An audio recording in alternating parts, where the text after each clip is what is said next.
my husband and I decided to drive down to Atlanta because we wanted to tour the hospital and meet the doctors that wrote Logan's treatment plan. That's awesome. So we did that. During that conversation and chatting with one of the doctors that wrote his treatment plan, we were talking about the feeding tube. And she said, oh, we have this great program down here with the Marcus Autism Center. It's, they've got outpatient and inpatient. It's a feeding program. It's all psychology based. And I was like, tell me more. Yep. Immediately, I got everything together. We had an intake call, and Logan got accepted in May. Welcome to A Place of Yes. I'm your host, Heather Strader, a podcast about how I moved through my darkest hour. And all I can say is I dug deep, figured out where I was and where I wanted to be. And for me, the answer was in a place of yes. Welcome to the show.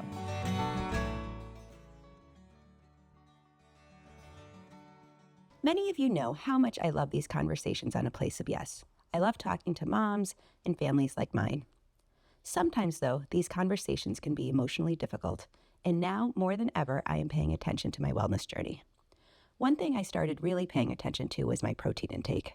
High-protein foods and snacks keep my energy high, and they help me get the most out of my workouts. All my friends know I can be kind of a weirdo about it, and even Christine, my producer, knows I always have high-protein snacks in my bag all the time. Some of my favorites are Chomps, Bear Bells, especially the cookie dough bar, and Quest chips. What are your favorites? What do you like for high-protein snacks? Send me a message.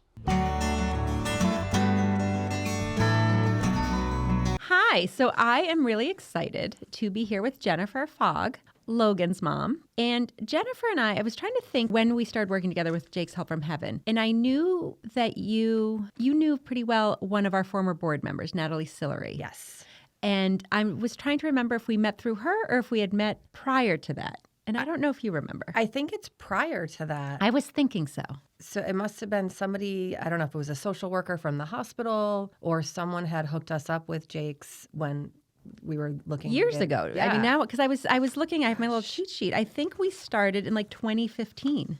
2019. There you go. Okay. I was going to say, because Logan will be 8 I was like, wait, that math is not mathing with me. Okay. Yeah, 2019. Exactly. Okay. So let's talk first about Logan. I just want to say that, social media certainly has its like ups and downs, right? But I think you do such a great job of sharing all of the moments. Thank you. And I feel like I know Logan. And most of the work that we do at Jake's with you is not necessarily like we don't do a lot of like bringing items and delivering and stuff. We work with supporting Logan in music therapy. Correct. Which we love to do, but it also means that I don't get as hands-on as I do with some of our other kids and families. It is so great for me to be able to see him grow and the good things and the challenges, all of the things. Yeah. Through social media. So can you share with the audience a little bit about Logan and his story? So Logan was diagnosed with a congenital glioblastoma at 3.5 months old. Basically, the best way to describe it, it's the worst type of brain tumor at the best time in his life. We were told several times he would never survive. We were told he'd never walk, talk, eat. He is now 7.5 and does all of those things. But did you know in utero that there was anything, or was it just at 3.5 months? Yeah, no, he was actually born emergency C-section okay. At 35 weeks and 5 days because they found fluid on his brain, which ended up being a brain bleed. And they were just monitoring the brain bleed. They tested him for anything and everything. They said it looks like a birth defect. We'll just monitor it. Even when I had the emergency C-section, they told us, like, we think it's a deadly platelet disorder and he's not going to survive birth. And oh, wow. Okay. I had a few choice words for the I'm doctors, sure you did. And I said, figure it out. And then they were monitoring it. The brain bleed was dissipating. So he was born on November 18th, 2016. At the end of December, the brain bleed was going away. So they're like, okay, we'll start PT just to get ahead of it, and we'll just keep an eye on it. So almost like a clean bill of health. Yeah. So on March 8th, 2017, we went back for a follow-up MRI, and that's when we got the devastating news that our son had a brain tumor. And obviously there's a connection from what happened, like from the brain bleed or, okay. So basically what they think is he was born with the tumor grew off the brain bleed. Okay. So by the time they actually found the tumor, it was a third of the size of his head. So what did that look like? So you get this news, and did you have to instantly like start treating it? He was instantly admitted to the hospital. They asked me when was the first time he ever had a seizure, and I said he's never had a seizure. They told us that if we would have waited a week later, it would have been too late. They immediately admitted him into the NICU. They did a biopsy. They sent the biopsy to New York City, Boston, and Atlanta, the 3 best children's hospitals on the East Coast. They didn't know what type of tumor it was. They grade tumors. Okay. So it was like came back 2, 3, and 4. So it was all over the place. There was no rhyme or reason to it. But it was very, very aggressive. And they told us, we're so sorry. There's really not much we can do. We'll try to treat it, but the outlook doesn't look good. As Jake's mom, our story was a little different, but I know so well when you're talking about some of those conversations, right? And some of those things that doctors say. I always try to remember, especially now, I'm not in it like you still are in it, so I can be a little bit more reflective. Sure. But in that moment and in those moments, it is so hard to hear. And sometimes it's the delivery, sometimes it's what they're saying, sometimes it's both. I can only imagine you kind of went through this first part, right? You hear the scary thing happen and you think you got through it.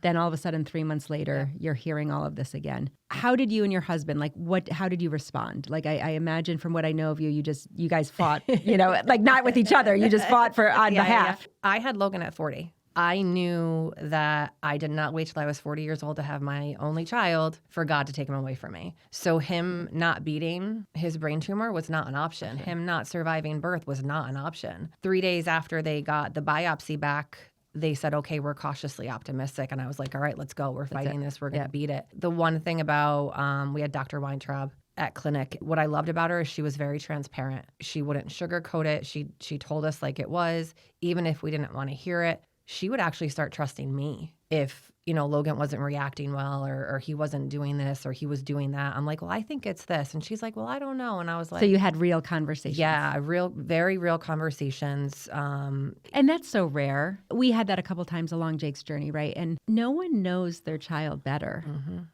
Then I should say their parent, but I'm actually going to say their mother, right? Yeah, because 100%. you lock in, right? Yep. And you're watching everything. Yep. Like the better level of a doctor. Like some of the brilliant doctors, they do listen because they know that, right? Yeah. So I even like the way you use the word trust. At first I was like, oh, where are you going with this? But now I know what you mean. Like what you said mattered. 100%.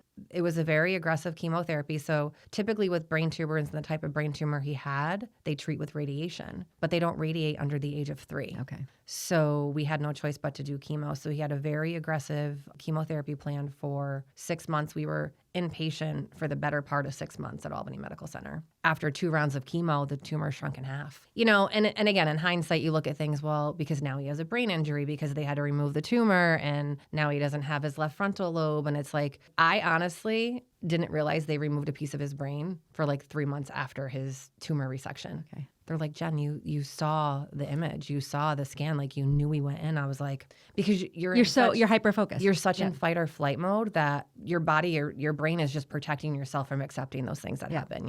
He went through 2 major tumor resections. So how old is he? He's still under a year? He's 7 months old at this point. Yep. So. Yeah. May of 2017, he had two tumor resections within a week of each other. The first one, they removed 50% of the tumor. And then a week later, they removed another 45% of the tumor. So they left 5% like in the middle of his brain where his memory bank was. Okay. They didn't want to touch that, but the chemo ended up getting it. So he had 6 rounds of very aggressive inpatient treatment. He was supposed to have 8 rounds of outpatient treatment, but he actually only ended up having 5 rounds of outpatient treatment because they felt they had treated him so aggressively and there was no evidence of disease. They, at that point, wanted to focus more on his development rather than the cancer. Okay. And has he been cancer-free since then? He is officially a survivor as of September 2023, so 5 years. Oh, I have chills. Yeah. That's so awesome. So 5 years, you're deemed, a survivor. So he has been cancer and treatment free since September 24th, 2018. So yeah, it's been a very long journey.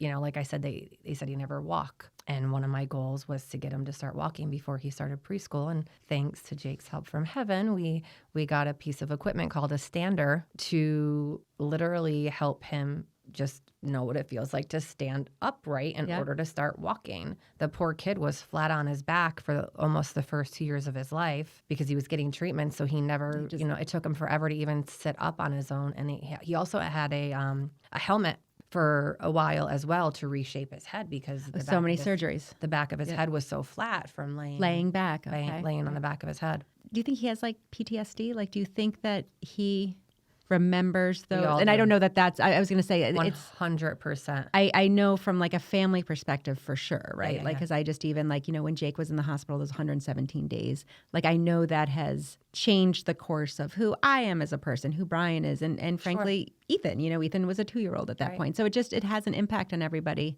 Yeah, so he has what they call white coat syndrome, which is basically scared of when he goes into doctors' rooms or doctors' offices, like it's a very traumatic experience. A lot of our doctors, we actually have a note in his record that says 1 or 2 people at a time. Okay. I love Albany Med. I love the hospital. I love that it's a teaching hospital, but we don't allow students because it's overwhelming. It's overstimulating for him and for me, let's be honest, right? Like, I'm not going to answer all these questions when it's Every in his single chart and his doctor knows him. Like, I appreciate that you want to learn, but come in after with them. Yeah. You know what I mean? So it's definitely traumatic. Actually, I know you wanted to talk about Atlanta, and I remember a conversation I had with one of the psychologists when we were in Atlanta for Logan's feeding program. She recognized that I had PTSD because one of Logan's responses is he'll hit his head like this. And which then my initial reaction, especially as a mom, your kid's hitting himself, you want him to stop. Yep. She said, do you realize what that does to you? I'm like, yeah, I want him to stop. She goes, that's where his tumor was. And I was like, oh my gosh. And I just lost it. And I was like, I never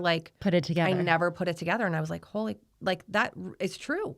I think they're starting to really associate, like so much happens not only to the child, right, but to the parents when you are literally fighting for their lives, when it's not just a one-time incident, when it is a ongoing all day, every day, there's an impact on that. And there's no way that there can't be. Yeah. And I do think that it is interesting. It's not the word, but I think it's great that they are starting to associate that. You can treat it better when you know why you're responding the way you are, or when you can face it. Exactly. So you brought up Atlanta, and I am so excited to talk about this. So jump in when I get this wrong. But from what I understand, you and your husband went to Atlanta for 8 weeks? Almost 11 weeks. 11, okay. For a solid chunk of time, like left your job, packed up the car, drove to Atlanta, rented an apartment so that you could participate, Logan could participate in this intensive feeding therapy. Correct. And there's 2 things that I am so excited to hear about with that. One is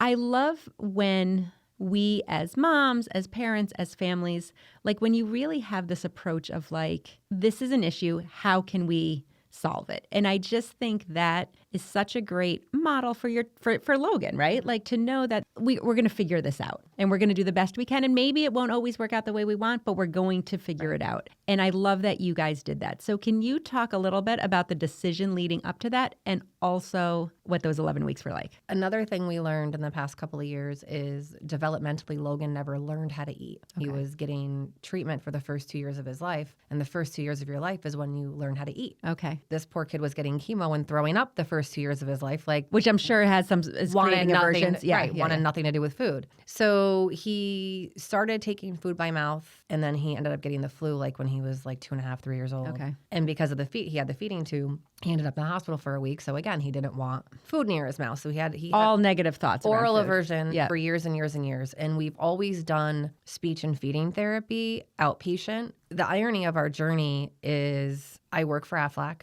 I sell cancer insurance for a living. I had the cancer plan on my son when he was diagnosed, and Aflac's Children's Cancer and Blood Disorder Center in Atlanta wrote Logan's treatment plan that we were able to administer here in Albany, New York. Wow. So that didn't give you the chills. February last year, my husband and I decided to drive down to Atlanta because we wanted to tour the hospital and meet the doctors that wrote Logan's treatment plan. That's awesome. So we did that. During that conversation and chatting with one of the doctors that wrote his treatment plan, we were talking about the feeding tube. And she said, oh, we have this great program down here with the Marcus Autism Center. It's, they've got outpatient and inpatient. It's a feeding program. It's all psychology based. And I was like, tell me more. Yeah.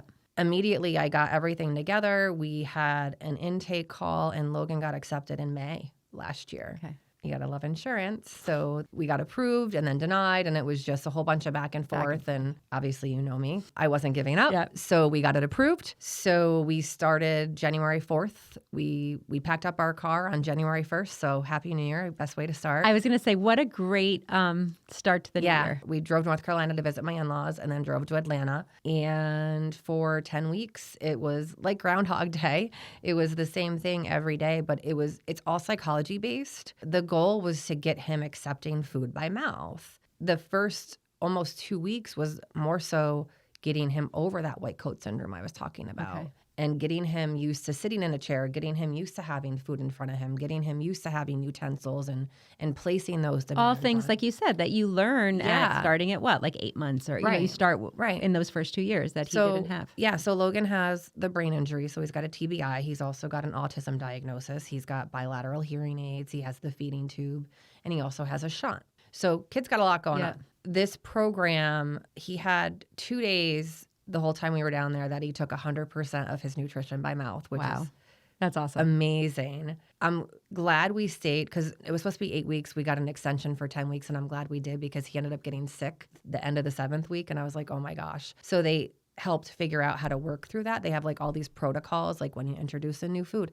Like it was as simple as giving him an empty spoon. That was the first thing. Then they would put literally a rice-sized piece of food on a spoon, and then they just went up to like a full rounded size. So now he's taken full rounded sizes. He is a vegetarian. By default, like it just happened. We had him try, it's all pureed food. So chicken breast, chicken nuggets, Swedish meatballs, and hot dogs, which pureed hot dogs just don't sound good anyway. So sidebar, Jake's food was all pureed. Okay. So he ate by mouth up until the end, but I had to puree everything. Mm-hmm. And I have like friends and family who would be like, what the hell are you feeding this kid? Because I would puree everything. Mm-hmm. Like it's all he knew. So he would eat it. Like, it'd be Thanksgiving. I'd be like, all right. We're having jerky.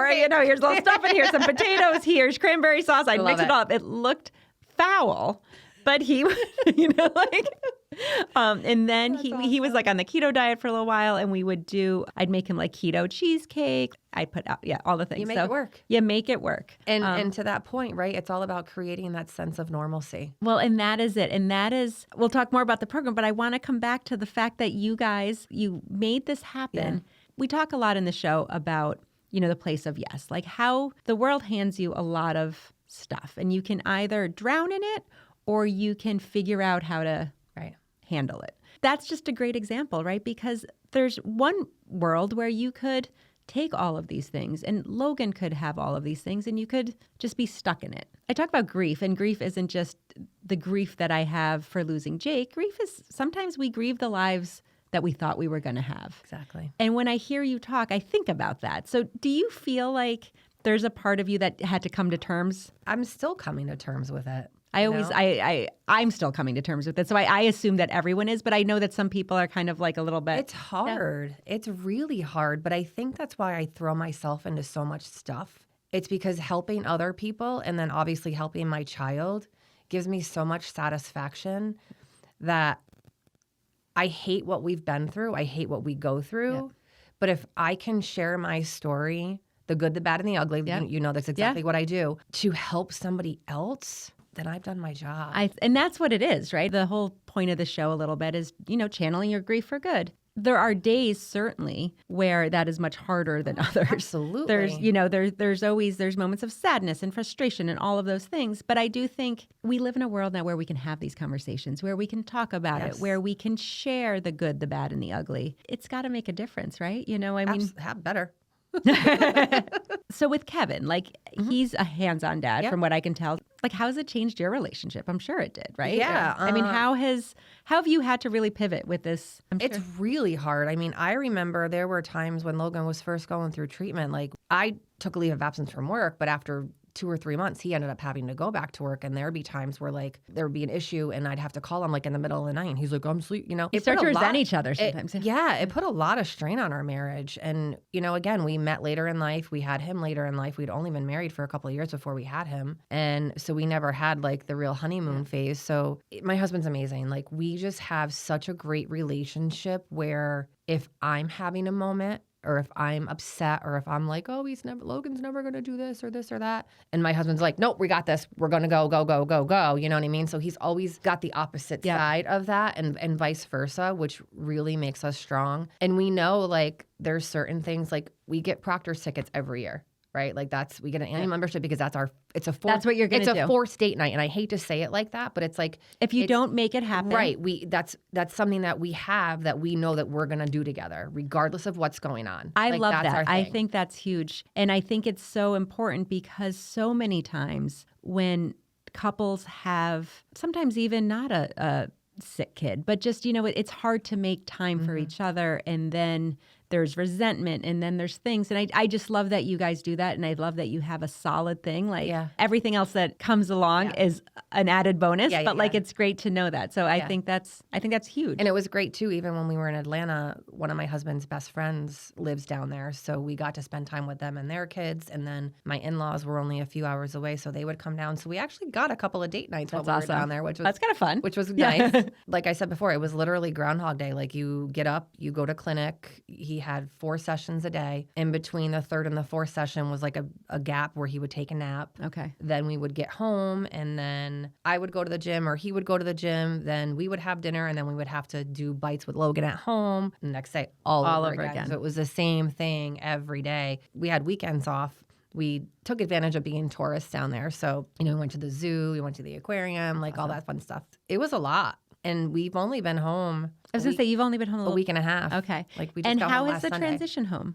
Everybody's in their schedules. I'm not.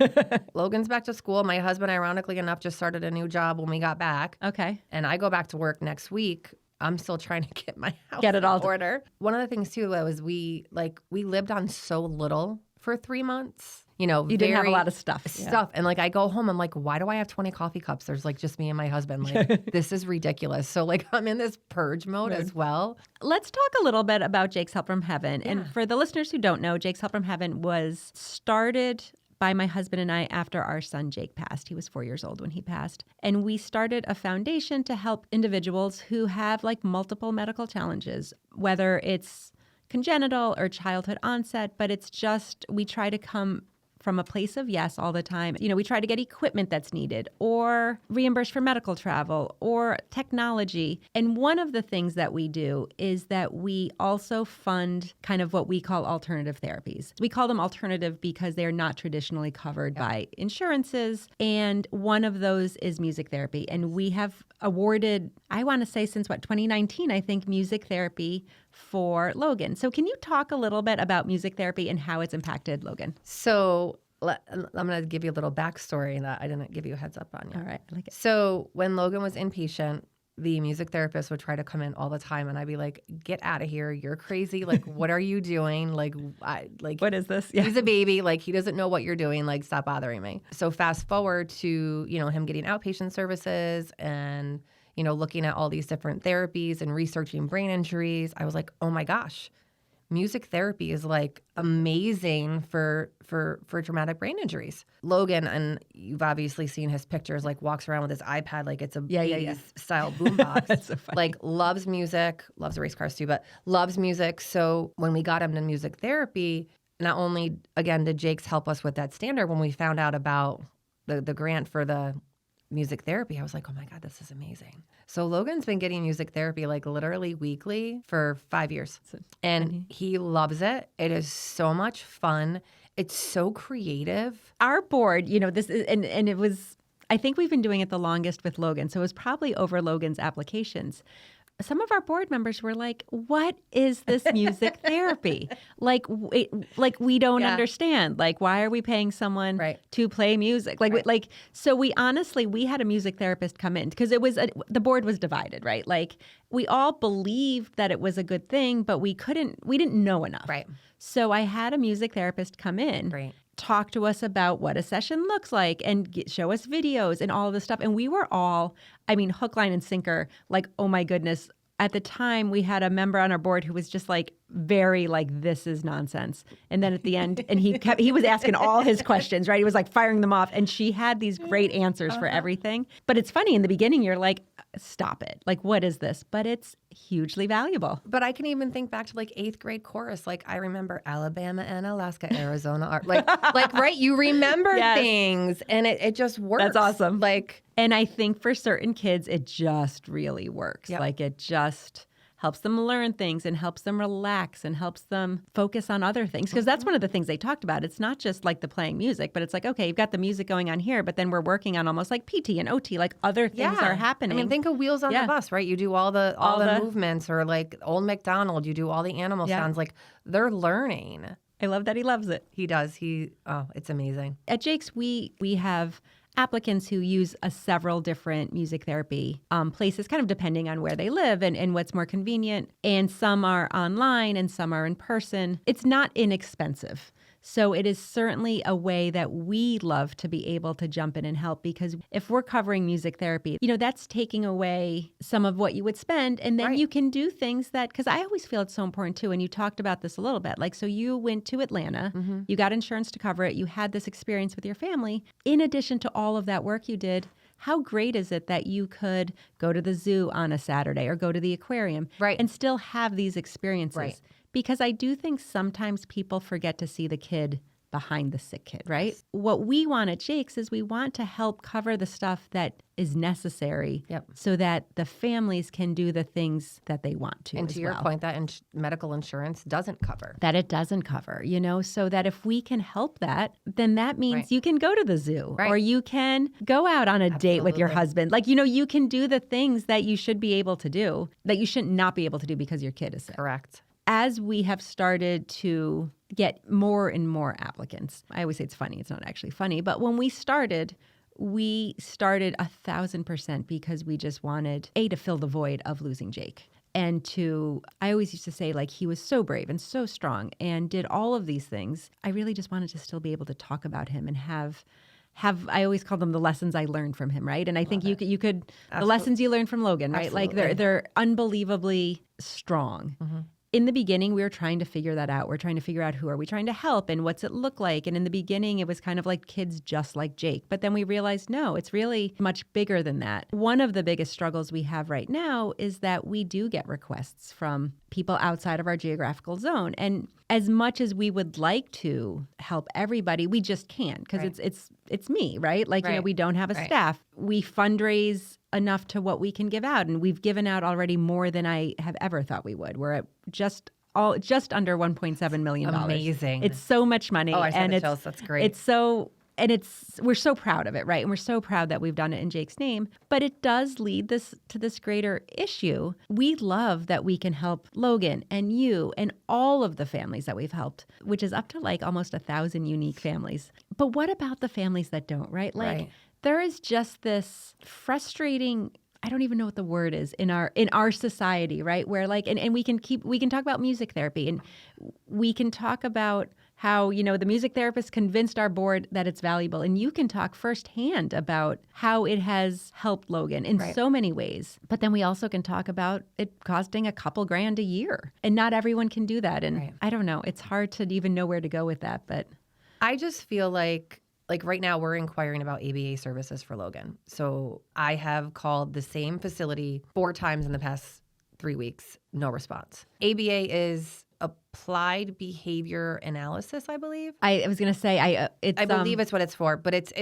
super intense. It's intense. It's like, it's regimented therapy where it's like, first you do this, then you do this, and then you do that. So it's structured therapy, which is like what Logan thrives on. Like he needs a plan. I know we're talking about music therapy and any of these. My point is that I think as parents to special needs kiddos, to kiddos with disabilities, to kiddos with diagnoses, it's up to us to be their voice. Yep. And if you need or want these services for your child, like I said, I've called the same place 4 times in the past 2 weeks. They haven't called me back.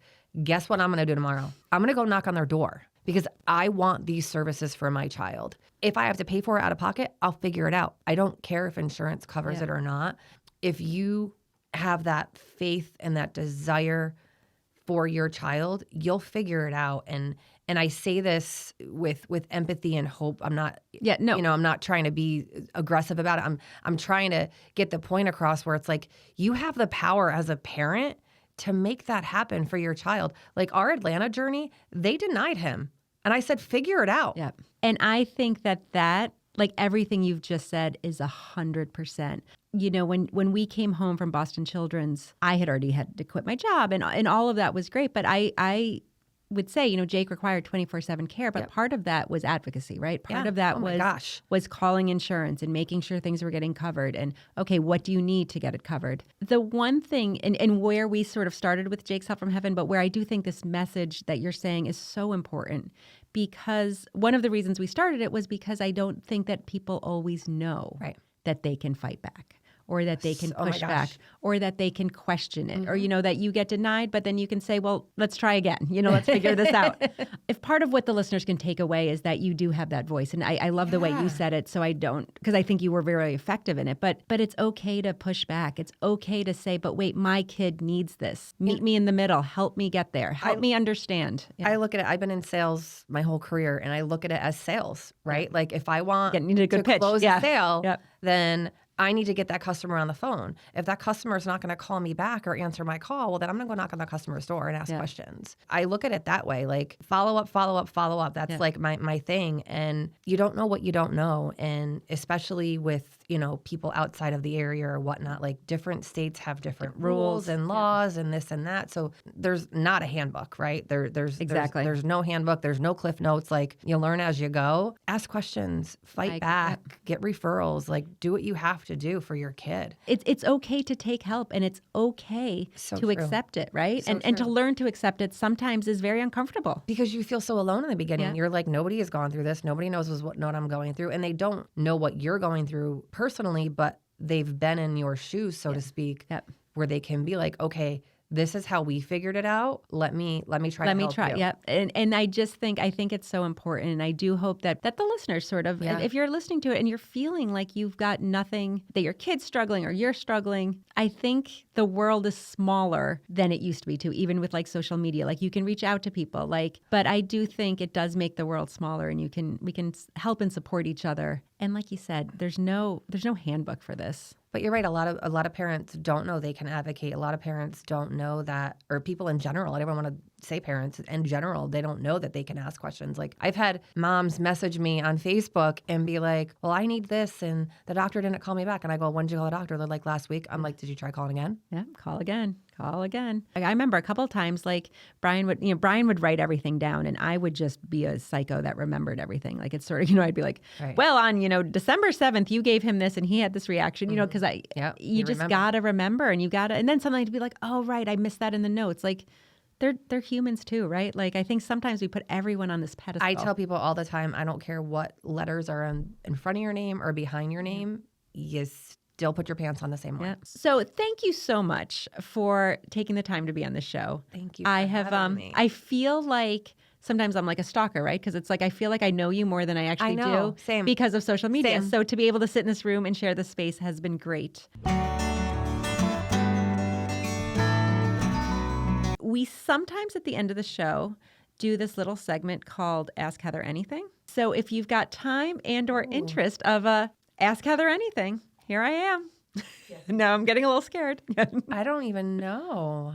Heck, let's go with karaoke. Oh, I do like karaoke. What's your go-to karaoke song? We're talking about music. All right, so karaoke. I have not done karaoke in years. I used to love some karaoke, and I was always Joan Jett. Yep, Joan Jett karaoke all day, every day. I love rock and roll. I thought I would crush it.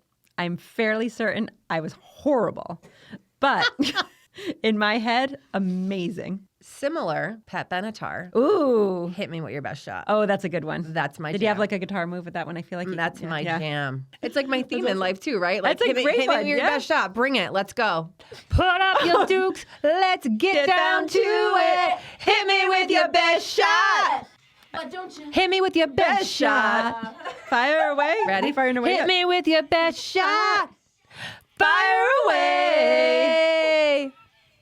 So Jen, thank you so much for coming in. This was such a pleasure and so much fun. And I have loved talking with you and learning more about Logan and just being actually in person. Thank you for having me. This was great. Awesome. Thank Really you. enjoyed it. I hope to see you soon. Yes. Thank you for listening to A Place of Yes. Please follow us wherever you listen to your podcasts. Please subscribe to our YouTube channel, leave us a thumbs up, or leave us a comment. We would appreciate all that you can do. If you really like this episode, please share it with a friend or two. For more information and to leave us any feedback, please reach out to us at jakeshelpfromheaven.org.